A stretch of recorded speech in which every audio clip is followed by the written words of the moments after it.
Assalamualaikum good people. Welcome back to Ashraf channel. Guys, untuk kes hari ni, dahsyat kan. Biasa-biasa kita dengar kan, ibu sayang anak, anak sayang ibu. Tapi macam mana pula kes ibu bunuh anak? Biasa kita dengar benda ni dekat negara Mat Salleh kan. And benda ni juga dah tak asing guys sebenarnya dekat kita punya negara. But ada satu kes ni bagi aku, berantakan family ni. Mak dia bunuh anak dia tapi salah bapak dia. Macam mana tu? Okay, so jap kita akan cerita. Kita lain intro dulu macam biasa. Jangan lupa tekan like, subscribe juga hit bell notification. Jom kita lain intro. Let's roll it.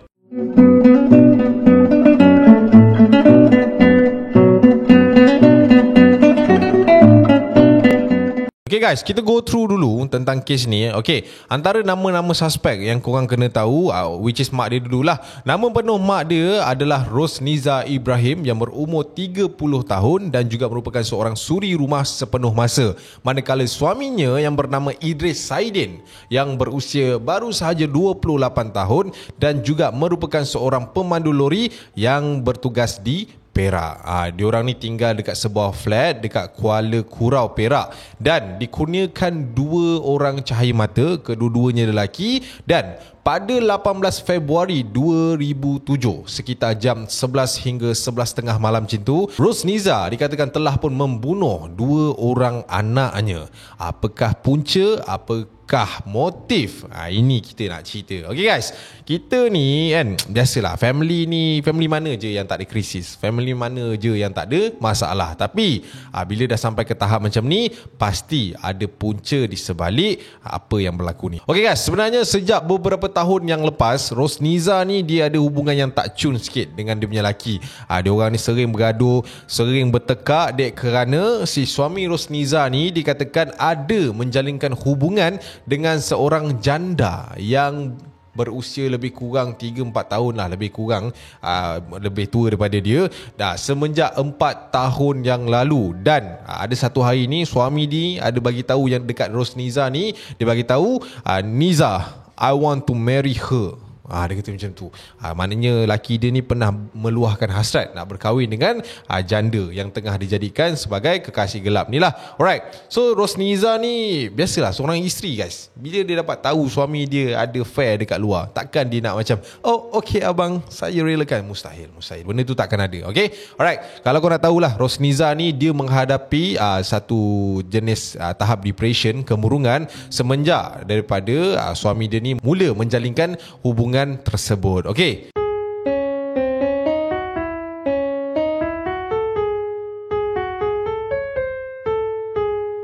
Masa hari kejadian di mana terjadinya kisah pilu ni yang meragut dua nyawa anak dia, pada hari tersebut suami dia ni dia kata dia pergi bagi tahu bini dia yang dia nak pergi keluar dengan girlfriend dia. Tuan janda tadi itulah. Ini bukan nak salahkan janda, tapi inilah cerita dia. Dia kata, aku nak keluar ni jap. Aku nak keluar dengan Ana. Nama janda tu anak, dia kata. And then biasalah bila dah bagi tahu macam tu, of course lah bini dia melenting. So berlakulah sedikit pertelingkahan dekat situ. Tetapi akhirnya suami dia ni tetap keluar untuk berjumpa dengan dia punya girlfriend. So Rosniza ni macam bengang dia marah lah dekat suami dia. Siapa je tak marah kan. So waktu tu okay fine, kau nak keluar. Pada malam tu jadilah benda ni. Okay, pada malam tersebut guys, Rosniza ni ada hantar SMS dekat lelaki dia. Dia kata, nak tak nak awak balik sebelum pukul 11.30 malam. Dia bagi tahu macam tu. Dia message kat lelaki dia. Dan dia juga mengugut suami dia, kalau awak tak balik sebelum 11.30 malam, saya akan bunuh budak-budak ni. Dia cakap macam tu guys kat laki dia. Dia hantar message lah. Dia hantar macam tu, threaten lah, ugut lah. Waktu tu bila message tu dah sampai kat laki dia buat apa? Of course lah, laki dia ignore.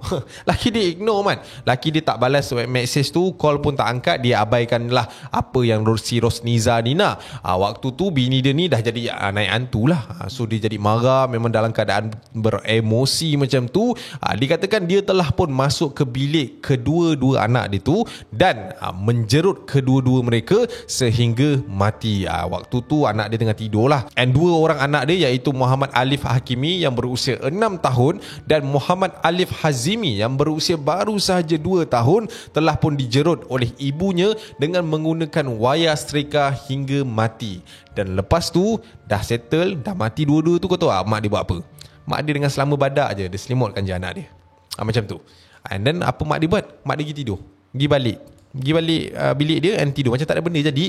So waktu tu kira-kira 11.45 minit malam bapaknya pulang. Suami dia tadi lah, si Idris tu pulang ke rumah, and sampai je dekat rumah dia terus mandi, dia masuk bilik and then dia tidur. Sebab dia tak tahu apa-apa yang jadi, dia malas nak ambil tahu, dia tidur lah. Dia tidur and then dia pun tak tahu yang anak dia ni dah mati kena bunuh dengan bini dia sendiri. So malam tu berlalu macam tu je lah. Anak dia dah meninggal lah, dah ada dalam bilik dah. Okay, besok hari tu guys, si Rosniza ni dikatakan telah pun keluar daripada rumah dan melihat ada seorang jiran yang berada dekat area-area halaman rumah jiran dia. Dia pun tegur lah, Assalamualaikum kak. Waalaikumsalam Niza, awak sihat? Dengar semalam macam ada bertekak. Tak ada apalah kak. Kak, saya nak bagi tahu something ni kak. Bagilah tahu. Saya malam tadi tak sengaja lah kak, saya dah terbunuh anak-anak saya. Uish, cakap macam tu kat jiran dia. Kau bayangkan, waktu tu pukul 7 pagi lah lebih kurang, dalam keadaan gelap macam tu kan. Kau bayangkan kalau kau jadi jiran dia, apa kau buat? Of course lah jiran dia terpeganjat. And waktu tu jiran dia terus masuk ke dalam rumah and menghubungi pihak polis. So sekitar 7.40 pagi, pihak polis dan juga unit forensik telah pun tiba di tempat kejadian selepas menerima panggilan daripada jiran Rosniza tersebut. Okay, waktu polis sampai ada lagi satu surprise. Polis sampai, bunyi bising-bising. Si suami Rosniza ni baru je bangun. Dia bangun, dia marah pula tu. Dia kata, apa benda bising-bising ni? Apa benda yang kecoh-kecoh ni? And bila dia bangun, dia tengok dekat luar rumah dia, dia terkejut. Sebab dekat luar rumah dia, ramai gila polis and dah ada datangnya unit-unit forensik. So dia macam, siapa yang mati? Jiran aku ke? Apa ke? And bila dia tengok polis-polis tu, dia tengok polis tu masuk dalam rumah dia. Lagi dia pelik. And dia pun keluar bilik lah. Bila dia keluar bilik, dia tengok bini dia tengah kena gari. And nampaklah yang isteri dia telah pun ditahan oleh pihak polis pada waktu tersebut. Dan pada waktu tersebut Idris telah pun diberitahu bahawa kedua-dua anaknya telah pun dibunuh oleh isterinya pada malam semalam. Tapi bila dia bagi tahu pun dia tangkap juga suami dia tu. So maknanya diorang suami isteri telah pun ditangkap polis untuk membantu siasatan. And mayat dua beradik itu telah pun dibawa ke Hospital Pulau Pinang bagi bedah siasat.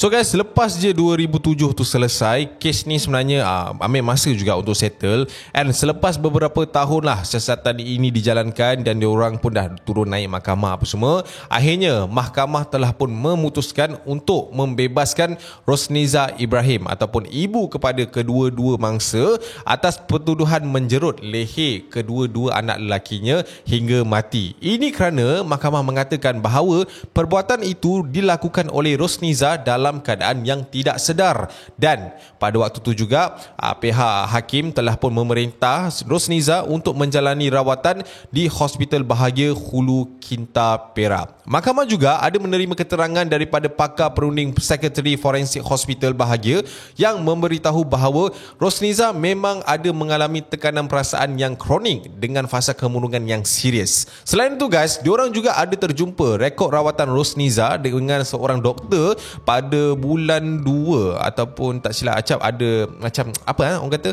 rawatan susulan selama 2 bulan pada tahun 2007 tu, di mana dia mengalami kemurungan pada tahun itu. Dan doktor yang telah pun merawat Rosniza ni juga ada bagi tahu bahawa diorang yang mengalami penyakit disorder ni, dia punya specific disorder acap tak sure lah, tapi penyakit yang dihadapi oleh Rosniza ni memang akan kecenderung untuk membunuh diri dan juga boleh menyebabkan kematian orang lain. Membunuh lah, senang cerita. Alright, so Rosniza telah pun disahkan menghadapi penyakit kemurungan ini sebenarnya sudah hampir 7 tahun. Sebelum tahun ke-7 tu lah dia jumpa dengan doktor dia tu tadi kan. So maknanya bila doktor ni diagnose dia, rupanya dia ni dah start ada kemurungan since tahun 2000 kerana faktor masalah rumah tangga. And Rosniza ni juga ada bagi tahu dengan doktor tu, dia ni memang sentiasa dia akan selalu kurung diri dia dalam rumah, dalam bilik, hingga dia rasa betul-betul terasing, dia rasa nak jauh daripada dunia luar. And Rosniza ni juga dikatakan sering memukul dirinya dengan getah paip dan juga alatan-alatan tumpul kerana pada rawatan itu dijalankan terdapat beberapa kesan lebam dan biru ada pada lengan dan juga badan Rosniza.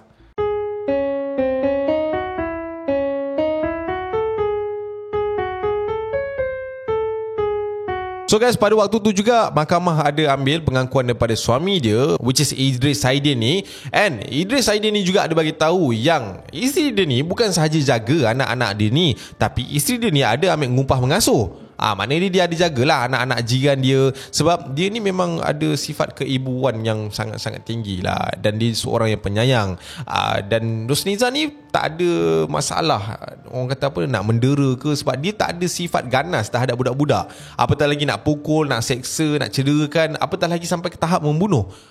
Sampai, macam itulah sekali. So bila benda ni jadi, suami dia pun tak sangka, tapi puncanya datang daripada mana? Datang daripada suami dia sendirilah. Alright, so kita boleh cakap lah dekat sini, ending of the day, yalah, bukan kita nak cakap perempuan tu selalu betul, tapi dalam kes ni ternyatalah laki dia itulah yang membawa, orang kata apa, kepada kejadian ini berlaku sebenarnya. Kalau kita tengok balik kau tengoklah si Deris ni, dia dah hilang dua anak dia, dua anak laki dia gone macam tu, and tak dapat satu pun pembelaan. Waktu tu dia rasa macam blank dah lah anak meninggal, isteri pula bebas gitu je, and dia ni pulang ke rumah dalam keadaan yang selai sepinggang lah. Daripada semalam tu ada family, ini rumah tu kosong, yang tinggal hanyalah kisah-kisah dan kenangan yang lalu. Itu dah. Bini pula kena sesumbat dekat dalam apa tu? Hospital bahagia kan. Isu rumah tangga ni, tanggungjawab ni memang penting. Aku belum kahwin kan, tapi benda ni memang tak boleh main sebab bila kita kahwin, bukan saja fizikal kita, mental kita pun kita kena jaga kan. Banyak aspek-aspek tertentu. Yalah, dalam agama pun ada cakap, sebelum kita kahwin pun ada bagi tahu. And aku nak cakap macam mana kes ni, yelah, punca daripada suami dia lah.